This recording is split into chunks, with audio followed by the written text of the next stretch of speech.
1999, Morpheus offered Neo a choice between a red pill and a blue pill.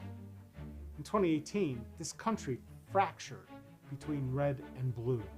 In 2022, I'm here to tell you that if you really want the truth, more voters are neither red or blue. Yet, they have no representation, no choice, and no options. They have to choose between candidates chosen by the red people or the blue people. I'm David Esrati, and I'm running for Congress as an American, as in red, white, and blue. I'm a veteran, an activist, and a small businessman.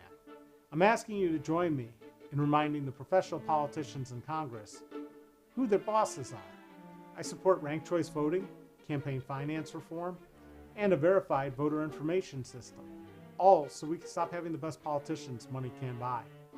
It's time to elect a veteran who will work for you, no matter what color they want to label you.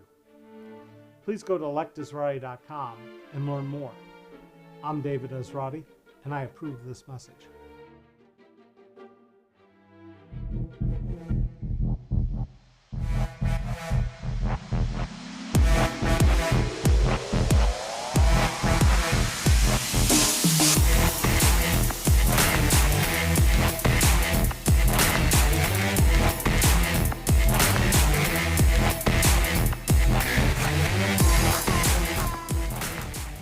Jurassic Park, you thought those little baby dinosaurs were cute until they turned into out-of-control carnivores. That's sort of what happens to government when we elect people based on very expensive advertising campaigns and propaganda. I'm David Esrati. I'm a veteran and a small businessman running for Congress. You don't want professional ad people and pollsters to sway your vote. All those hot-button issues like gun control, abortion, borders are all politicized to stop you from voting rationally. And thinking rationally seems to be in short supply these days. Most Americans have been voting against their own best self-interest for a long time because we've allowed money to buy our leaders.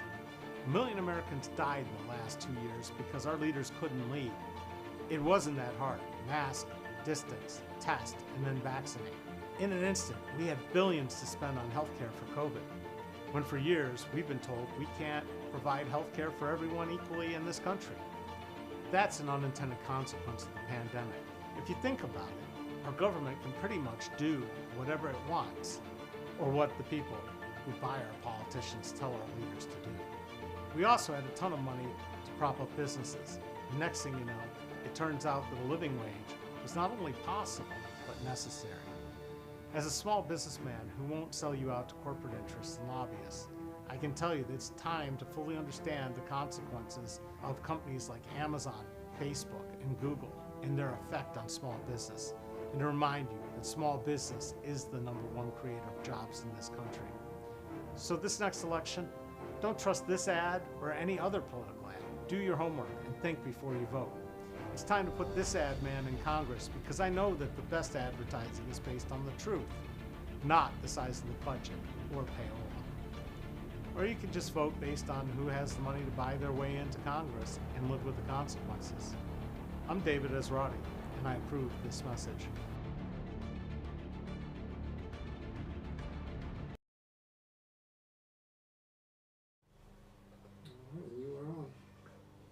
I'm David Esrati. I'm running for Congress. And today, we're going to talk about marijuana and drug laws and everything else to answer the questions from Sticky Buns, who I don't know if they're here or not. I can't see what user's on. So if you're online right now, Sticky Buns or whoever else, please say hi. Let me know who's watching. So we're actually right on topic because this Thursday, Senate Majority Leader Chuck Schumer, they're putting together a cannabis bill to bring out. It's called the Cannabis Administration Opportunity Act, which would decriminalize weed on the federal level and allow states to set their own marijuana laws without fear of punishment from Washington. Oh, we're going to push it down to the states again, are we? I don't think that's the real solution here or what we need to talk about. The reality is it's mostly about money because right now the feds are the sticking point in that if you have a dispensary, you have a real hard time banking. A friend of mine's daughter used to have a dispensary in California, and her hardest problem was what to do with the tons of cash because she couldn't put it in the bank. She couldn't take credit cards. So you end up with these huge safes full of cash and run the risk of getting robbed. Not a good solution. Of course, then we have states like Ohio, which made it legal for some people, read that, white people, to enter the cannabis market and basically hold a monopoly. That was a bad solution as well. Why only do people who buy a license get to produce marijuana? And even though you can have a few plants of your own, why is marijuana like 6 times more expensive here than it is in Michigan? That is a crime in and of itself. But then again, that's how we pay off politicians.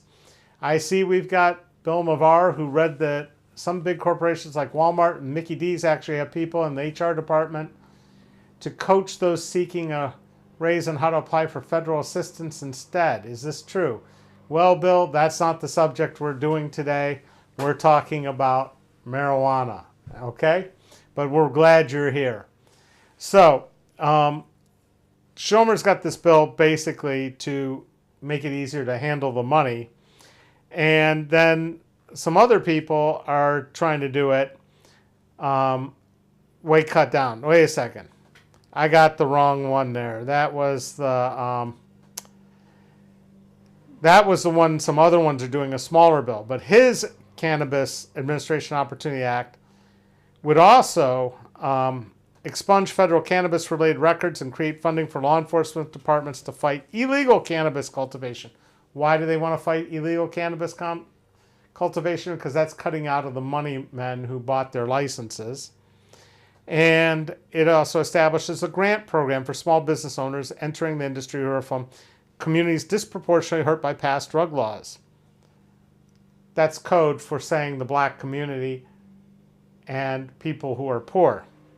The reality is 80% of people in federal prison, 60% in state prison for drug offenses are black or Latino.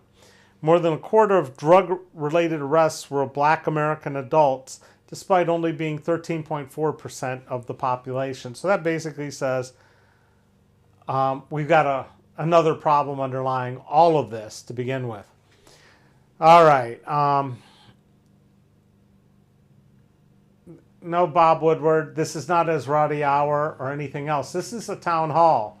And if Mike Turner was having a town hall, he'd be doing it in person because he's not really that technologically competent. And he would severely restrict who can talk about what, and it would have to be on topic or he would move on. We are focusing these to make it more interesting to somebody who comes by to watch this because it's on YouTube, or to interact with people on a specific subject. And there were 2 articles to read before we got on here, and that's what this is about. So Sticky Buns is joining us late, and we're talking about it, okay? So, again, we have a problem in this country. There's a statistic from 2019 that said 13% of Americans 12 years and older are illicit drug users. 1 in 10 people has an addiction problem. It doesn't really say that. It says they use illicit drugs. And so really what we need to do is figure out how we're going to address drugs in general. And I'm not just talking marijuana. I'm talking fentanyl, heroin, morphine, cannabis, everything, cocaine. The reality is people are doing this, and it causes crimes. It causes a lot of crime. In fact, America has spent, since 1971, over $1 trillion. And racially based, biased mass incarceration has profusely impacted communities of color. So how do we fix that? They gave an example in the Times article of a woman who has basically been addicted to heroin for 18 years. For the first 8 of every day, every day she started the same cycle. She'd go out in the morning and steal from stores, then pass the merchandise to her boyfriend who would resell it, and use the money to buy heroin. He'd bring it home where she was waiting anxiously, already nauseated and twitchy with dope sickness. It's real, folks. They hook you on this stuff for a reason. And then the doctors would say, just go to detox and go to meetings. When you're into it that far, detox is not what you're worried about. You're worried about dope sick.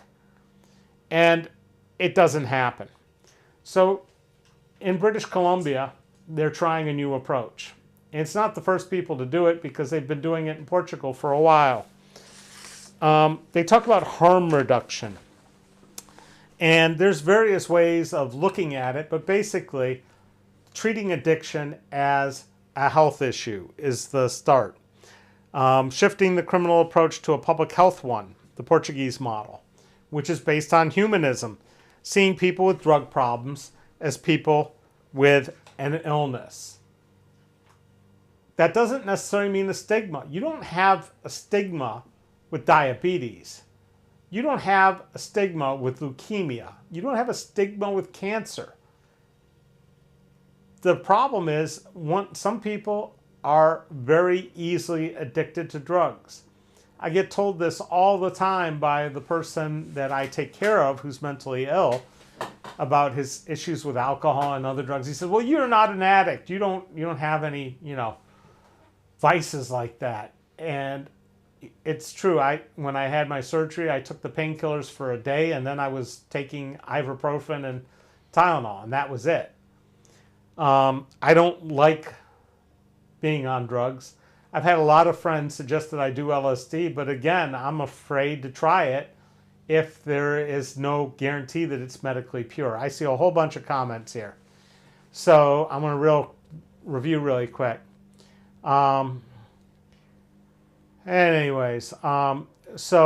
Yes, Sticky Buns, I am for full legalization of all drugs, but I am looking at actually providing them as part of comprehensive health care.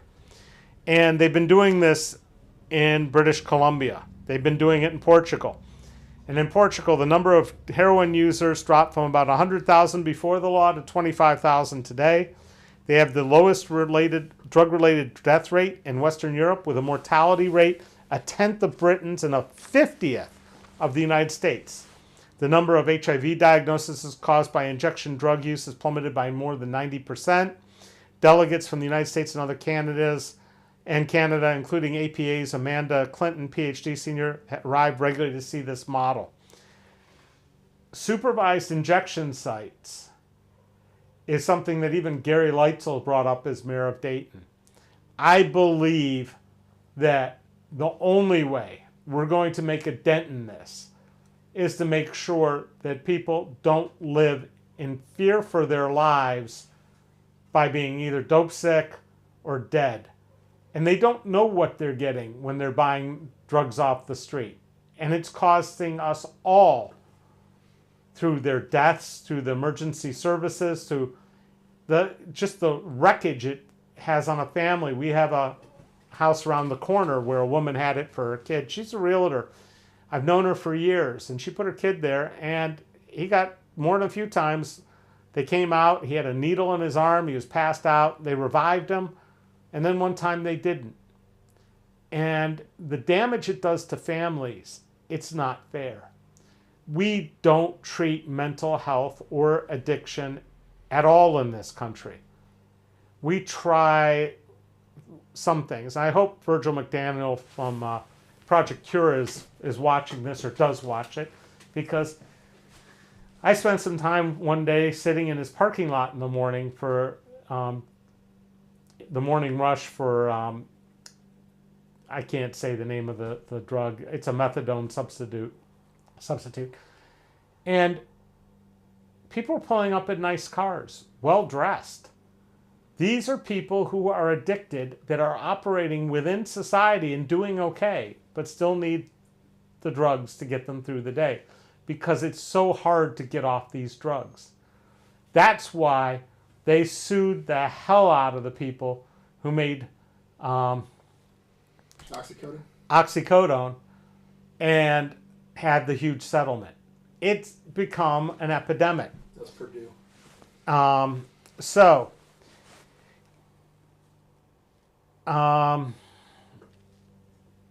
there is more evidence that getting rid of toxic drugs or alternatives to the toxic drug supply is a better solution than treatment and recovery. You can start with giving non-toxic drugs and then work your way to treatment and recovery. But for the starting point, it's just make sure they don't get dope sick.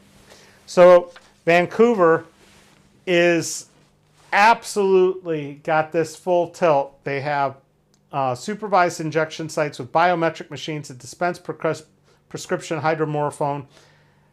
At the city center, they've got naloxone kits for overdoses free in every pharmacy. They opened in the hospital, they opened a safe use site next to the cafeteria to keep patients who are drug users from leaving in order to stave off withdrawal. So they can sit there and get their injection and go eat and then move out. These kinds of interventions work. The kind of interventions we have where we throw them in jail and they start coming off their dope in jail is inhumane. And it's not solving any problems. If we empty out the prisons of all the people who've been in there for drugs and for mental health, we'll have real criminals in prison and it'll cost us a lot less. I am Sticky Buns. I've already said that I don't tend to have addiction issues, but I have known quite a few people that have.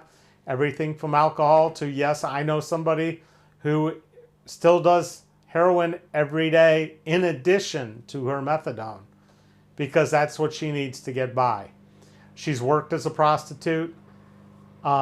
She introduced me to some of her co-workers and they told me what it was like. These women are selling their bodies in order to make sure that they don't get dope sick.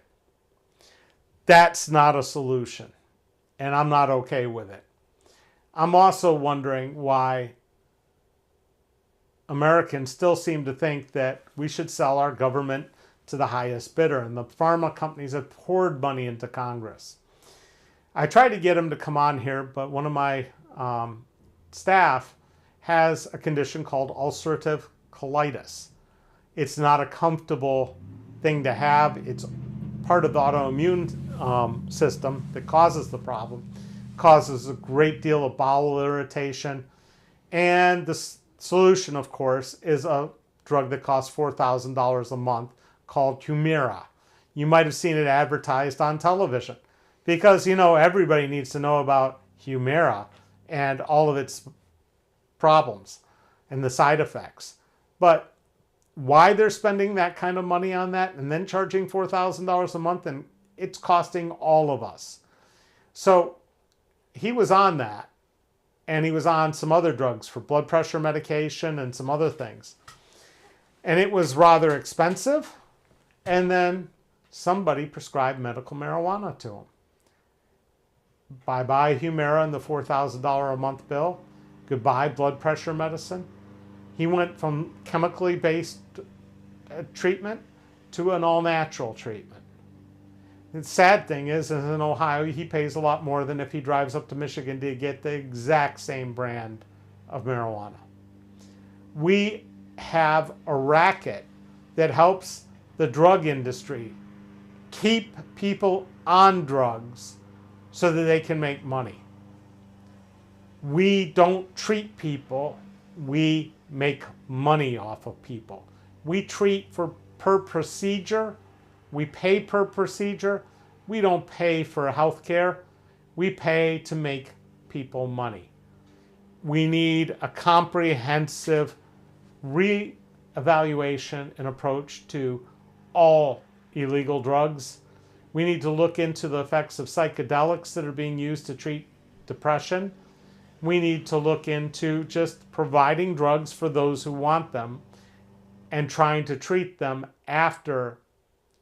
while they're stable instead of in crisis intervention mode.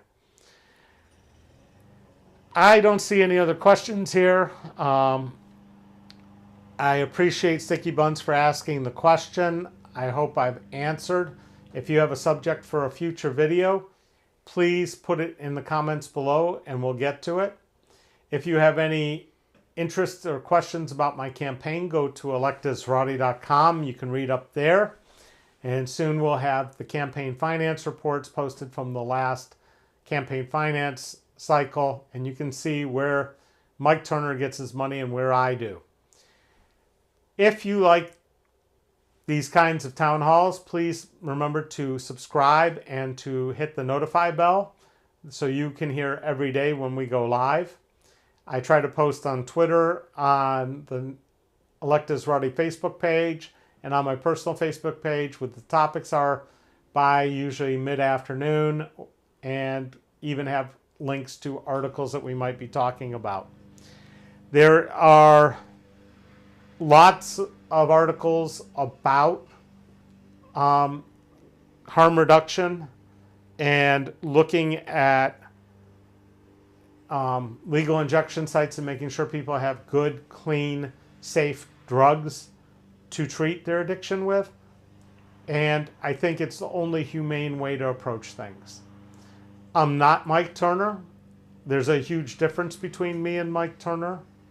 I'm not for sale to the pharmaceutical companies or the military industrial complex or anybody else. I'm running to represent you, work for you, not for the base. I want to get people out of prison, back into society, functioning. I don't want mental health to be a stigma. I want healthcare to be provided by doctors without insurance companies stepping in or your employer deciding what your benefits are. I believe in Americans having a standard of living that is equal to or above all the other industrialized nations where they have universal health care. I believe in unions. I believe in job security. I believe in safe working conditions. But let's be real here. People say, oh, but they pay more in taxes. No, you just get nickeled and dimed on taxes on so many things you can't even think about it.